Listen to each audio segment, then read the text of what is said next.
Welcome friends, this is Kim from Stones Hill Homestead, welcoming you back for my meal prep for the week. I have already fried up hamburger, didn't think you needed to see me do that. I have added celery, onions, green pepper, garlic to this. I am going to be making a Mexican sourdough skillet today. I've made a sourdough skillet before, but today I'm just doing a little bit of different variation. In here, I have fed my sourdough for my sourdough skillet this morning. I've fed what I keep in my refrigerator for next week, but wanted to show you that. So I'm working on this sourdough skillet, and I'm just gonna do a Mexican sourdough skillet today. Going to be adding some seasonings here. Just gonna add a few of crushed red pepper.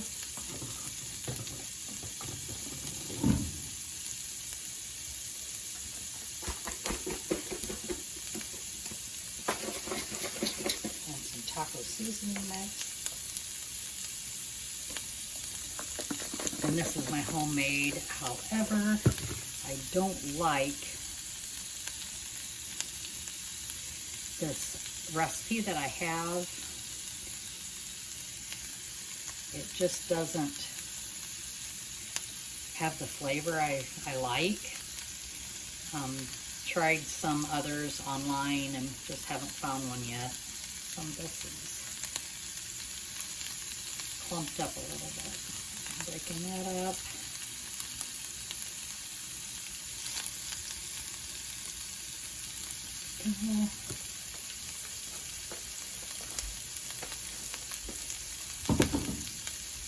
I'll be honest, I like the store-bought taco seasoning mix the best.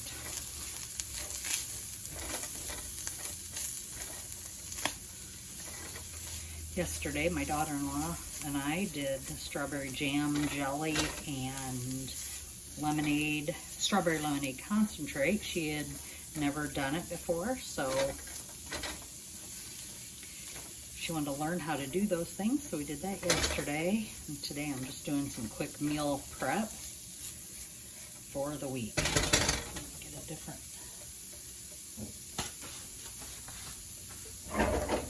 There we go. This will be better. There we go.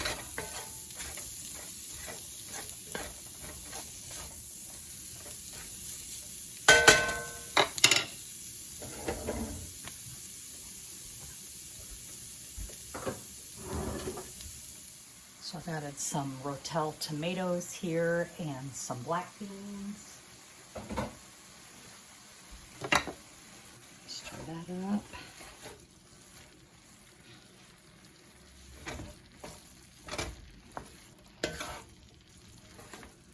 Got a fly here bouncing around.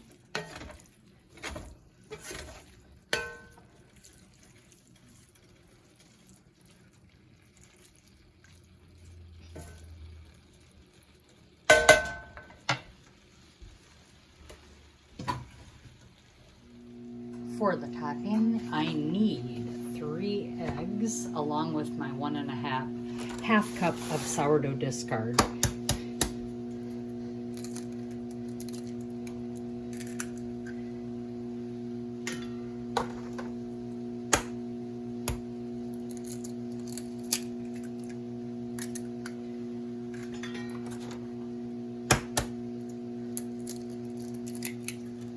So this is an active starter, but it is discard.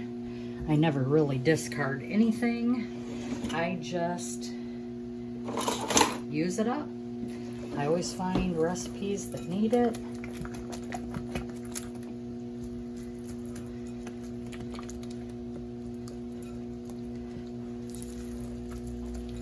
I don't want to waste it. I want it to be used up.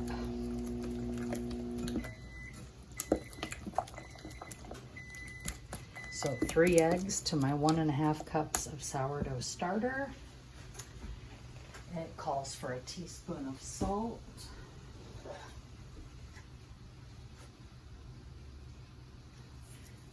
My Redmond's real salt. Then 3 tablespoons of melted butter. So mix the salt in. Now 2 teaspoons of baking powder.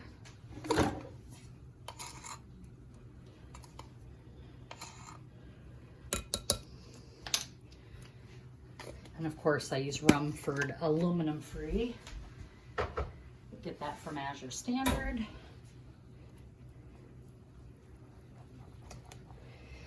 Butter.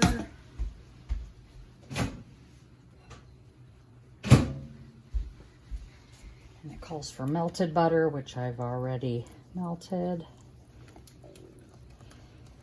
Just gonna stir that in. Get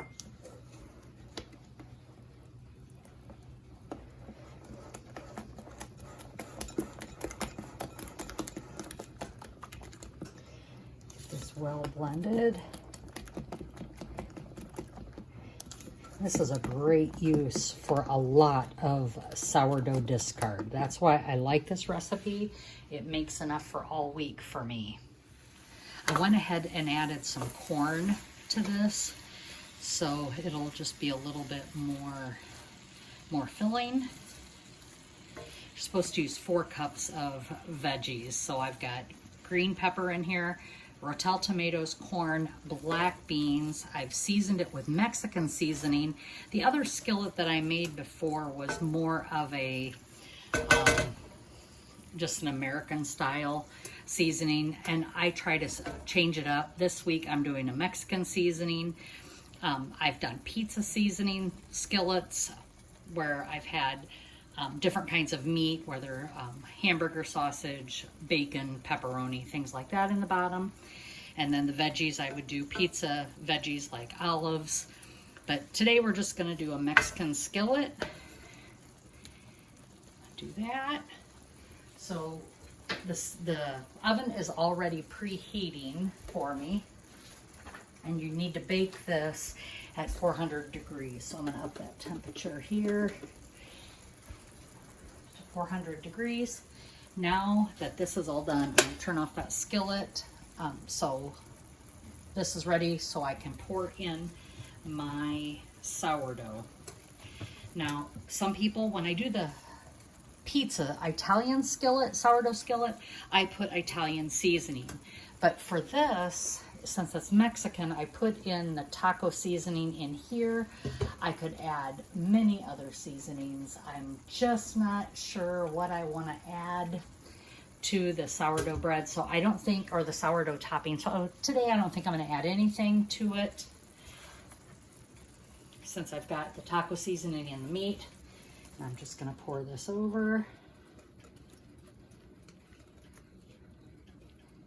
And this just runs all over it. And the last thing that this calls for is cheese on top. So I'm just going to spread this out so it covers all the filling. There we go.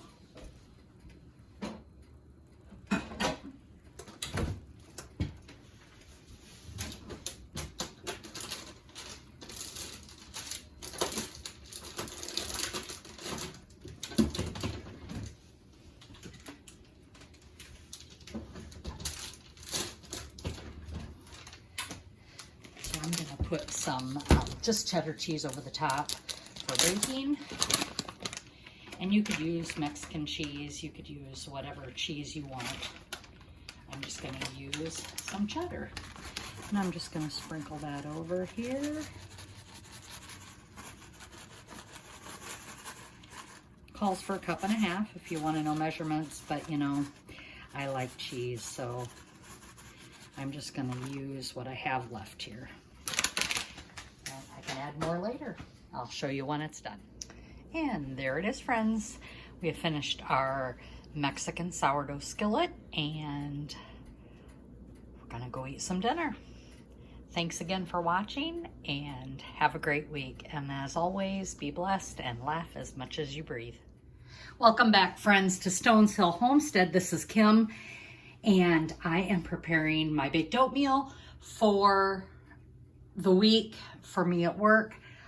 I get this recipe and I adjust it from Acre Homestead, from Becky, to meet my family's needs. We don't need the amount that she makes, so I just cut it in half and I do it that way. And I added some different fruits and vegetables into my oatmeal to just get nutrition in there.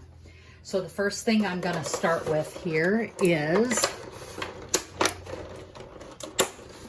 my eggs. And remember, I'm cutting her recipe in half. I'm only using 5 eggs. She uses 10.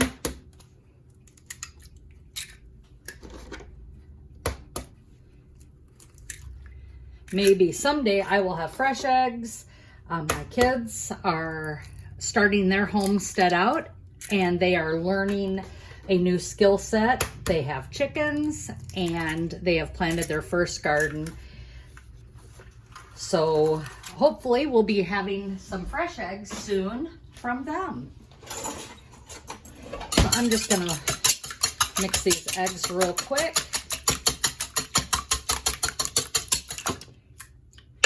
Get that going. The next thing is I need milk.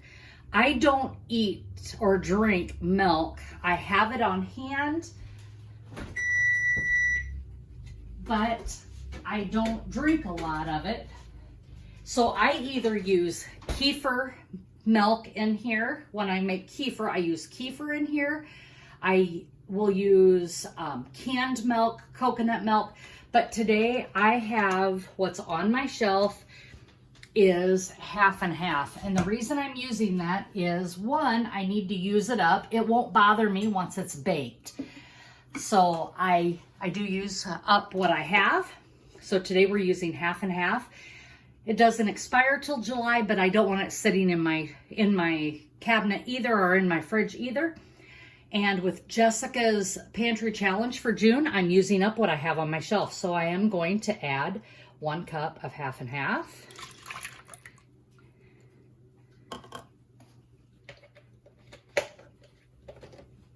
It calls for 1 teaspoon of vanilla, but then, as you know, we measure vanilla with our heart. 1/4 to 1/2 cup of sugar. I do not use brown sugar or white sugar in this recipe. I use brown sugar in this recipe, and I use 1/3 cup. Remember, you can make your own brown sugar if you don't have white sugar. You just have to always keep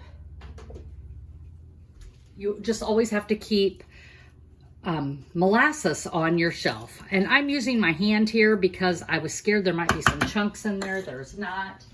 But sometimes you can get a hard bit in there, and I just want to make sure that it's nice and broken up. I'm going to mix this up real quick with these items before I add the oats. So the next thing I need is 2 cups of rolled oats. And I want to show you something. I'm going to move this out of the way here. This is from Azure Standard non-GMO rolled oats. The reason it's in this bag is this size of bag will fill up my container. So I'm out of rolled oats on my pantry shelf, so I brought this out of storage. And when I open this up, it has exactly the amount I need to fill up my container. When you long-term store, you want to make sure that what you're storing in Mylar bags is the amount that will fill your container on your shelf. So there's no point in getting 5-gallon bucket Mylar bags if you are not going to use up 5 gallons of your product in one sitting. Or in a short period of time. So I always buy these bags here that will fill up I also have a bucket that I refill out of, 25-gallon buckets. Not 25 gallons. I put 25 pounds in my 5-gallon bucket, but I put them in these bags so that when I open up that bag, it'll fill, like I said, it'll fill up my container. And that is the best way to do it, so you're not wasting and having too much on your shelf. And it's just easier to do it that way. So I'm going to use my 2-cup measuring cup that I got from Azure Standard, which we love. So this 2-cup measuring cup is what I need for this recipe. And I fill it pretty full. I'm just gonna dump that in my mix here. Bring this back for you. Stir that up. I also now need my peaches, which again are coming from my pantry shelf. And I'm pulling many things from my pantry shelf or from my stock because I am doing the summer pantry challenge. And the reason we are doing this is to use up what's on our shelves so that when I start preserving in the fall again, I am ready for more product to go on there. So using up your product is pretty important. I have some strawberries that we didn't eat up over the weekend, so I'm just going to cut them up as well. And I'm going to add these to my peach baked oatmeal. Just cutting them up in pieces. They will cook up nicely.